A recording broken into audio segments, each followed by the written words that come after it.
Nicole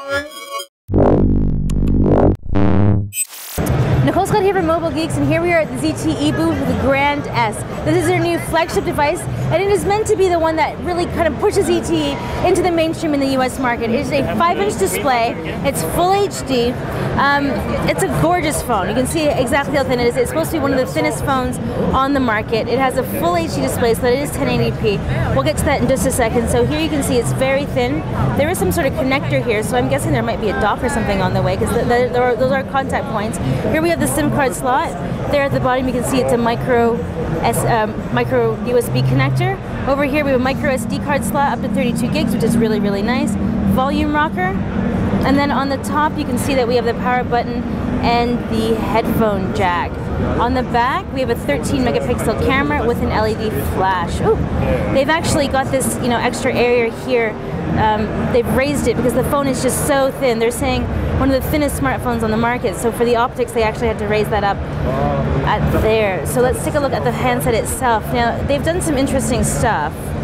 Let's see if I can get it to happen. So you can choose to go in this way, or you can pinch it in, which actually, it took me a minute to figure out that you just hold this down to get inside. Overall, the UI does feel a little bit sluggish, to be honest. But let's try out some Temple Run. And this does come with 2 gigabytes of RAM and 16 gigabytes of internal memory, I believe. Yeah, 16 gigs of internal memory.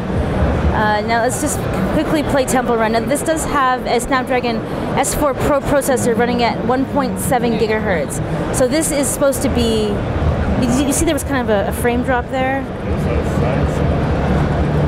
Actually, to be honest with you, I found this phone a little bit slow, considering exactly how quick the processor is. But I mean, it's not released yet, so I'm sure there's going to be a lot of customization and a lot of other things happening as we go along. But so far, Temple Run's looking pretty good. Let's just go back.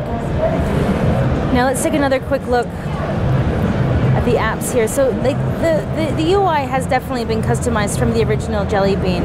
I love the original Jelly Bean, so I would actually like to see them kind of maybe go back to that roots a little bit here. So this has just been a really quick look at the ZTE Grand S. That's interesting. Anyways, yeah, actually, why don't we do one more thing before we leave here? I was playing around with the camera, and you can see the photos are actually, they're pretty good.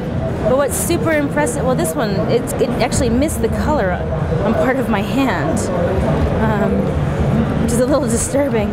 The front-facing camera is amazing, like amazing. So it's actually a 2-megapixel front-facing shooter, and I think it takes amazing front-facing pictures.